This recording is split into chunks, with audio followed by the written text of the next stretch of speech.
Très bien. Dans cette partie, je vais vous présenter une deuxième remarque sur l'application du théorème des axes parallèles, c'est-à-dire le théorème de Steiner sur le moment d'inertie axiale.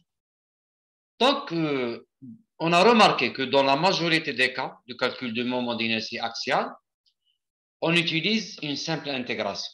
C'est-à-dire, si on vous donne l'équation de la courbe, y en fonction de x, on va sélectionner, quelle est la méthode d'analyse?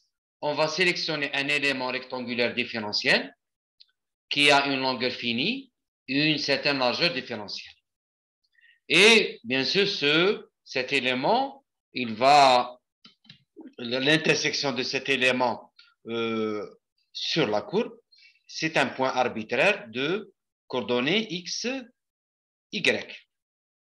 Eh bien,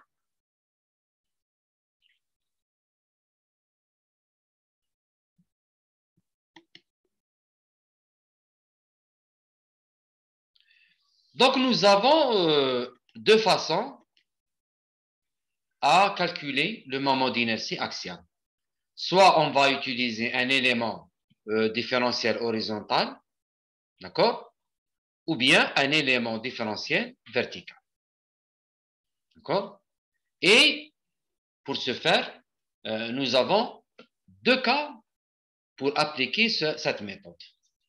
Premier cas, c'est on va orienter l'élément de façon à ce que sa longueur, par exemple dans ce cas, soit parallèle à l'axe X, c'est-à-dire l'axe autour duquel on va calculer le moment. Si on veut calculer le moment par rapport à un axe, on va orienter l'élément parallèlement à cet axe.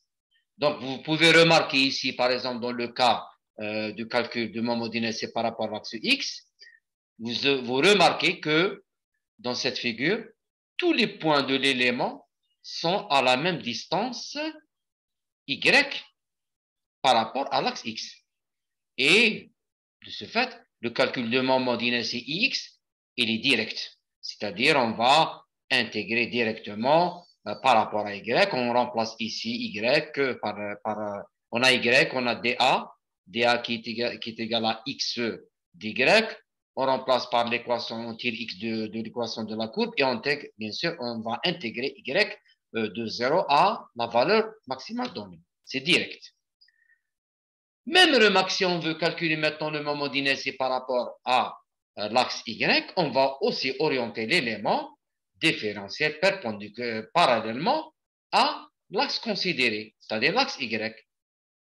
Même chose dans ce cas, tous les éléments, tous les points de l'élément sont à la même distance X par rapport à l'axe Y. Et le calcul, il est simple, il est direct. D'accord? Nous avons aussi un deuxième cas, c'est-à-dire on va, on va voir que la longueur de l'élément peut être orientée maintenant perpendiculairement à l'axe considéré. Ce n'est pas parallèle. Par exemple, là, toujours, on veut calculer le moment par rapport à l'axe X, mais dans ce deuxième cas, on va orienter l'élément perpendiculairement.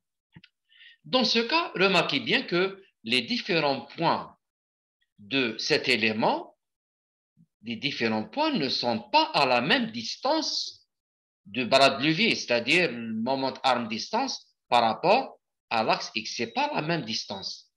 Là, bien sûr, qu'est-ce qu'on va faire?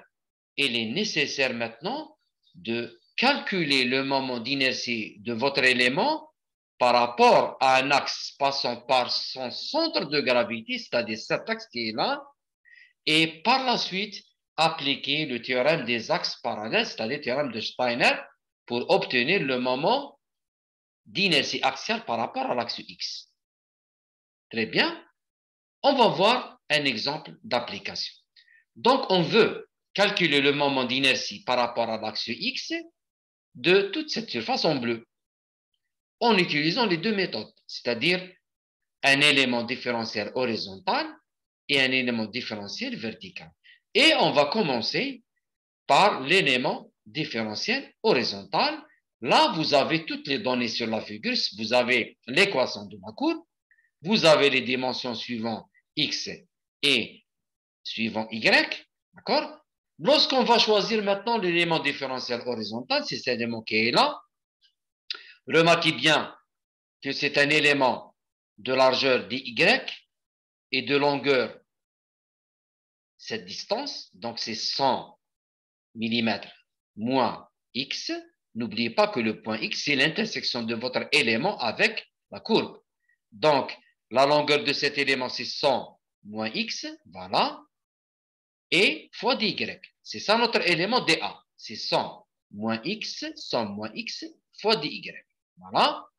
Et vous avez bien sûr l'expression de ix, c'est l'intégrale de y carré dA. Là, vous avez tous les points sont sur la même hauteur. Vous appliquez directement, vous intégrez votre y, bien sûr, de 0 à 200. Le y, il passe de 0 à 200. N'oubliez pas ici de remplacer x par son correspondant y à partir de cette équation, c'est-à-dire x, c'est y carré sur 400. Voilà, y carré sur 400. Et là, c'est un calcul élémentaire très simple où on trouve le ix égal à 107 10 puissance millimètre 4. Que se passe-t-il maintenant si on va utiliser le deuxième cas? C'est le cas de l'élément différentiel vertical qu'on remarque qu'il est perpendiculaire à l'axe considéré, l'axe autour duquel on veut calculer le moment d'inertie. Là, on doit appliquer Steiner pour obtenir le x, parce que tous les points de cet élément ne sont pas à la même distance par rapport à l'axe x. Bien, donc on va appliquer l'équation, le théorème des axes parallèles, c'est le théorème de Steiner, et je vous rappelle que le moment d'un rectangle de base B et de hauteur h par rapport à son centre de gravité, c'est-à-dire l'axe passant par son centre de gravité, l'axe central, il est égal à BH3 sur 12. Ça, c'est un résultat qu'on a déjà trouvé dans les exercices précédents. Bien, je vais m'intéresser à mon élément. La largeur de mon élément, c'est B, c'est dx, et sa hauteur, c'est h, elle est égale à y. Donc, automatiquement, le moment d'inertie de cet élément par rapport à son axe central x', il est égal à 1/12 de la largeur dx fois la hauteur y'. Bien. Donc, on va appliquer, n'oubliez pas que le centre de gravité, l'axe passant par le centre de gravité de l'élément, il est à une certaine distance que je vais appeler y ondulé, qui est égal à y sur 2. Y sur 2 par rapport, bien sûr, à l'axe voulu, à l'axe où on veut chercher le moment d'inertie. Donc, y ondulé, c'est y sur 2, c'est la distance. Donc, le moment d'inertie de notre élément par rapport à l'axe x, je vais appliquer Steiner. Il est égal par rapport à x, il est égal au moment par rapport à l'axe central x', plus la surface de l'élément qui est dA, fois la distance au carré. Donc, je vais remplacer, j'ai toutes les données ici, d'accord? Et je vais intégrer pour la surface totale le x. Bien sûr, l'intégration va se faire suivant x, et le x, bien sûr, il passe de 0 à 100. Et je vais obtenir, remarquez bien, le même résultat obtenu avec l'élément différentiel horizontal. Mais je vous conseille d'utiliser le premier cas pour plus de facilité.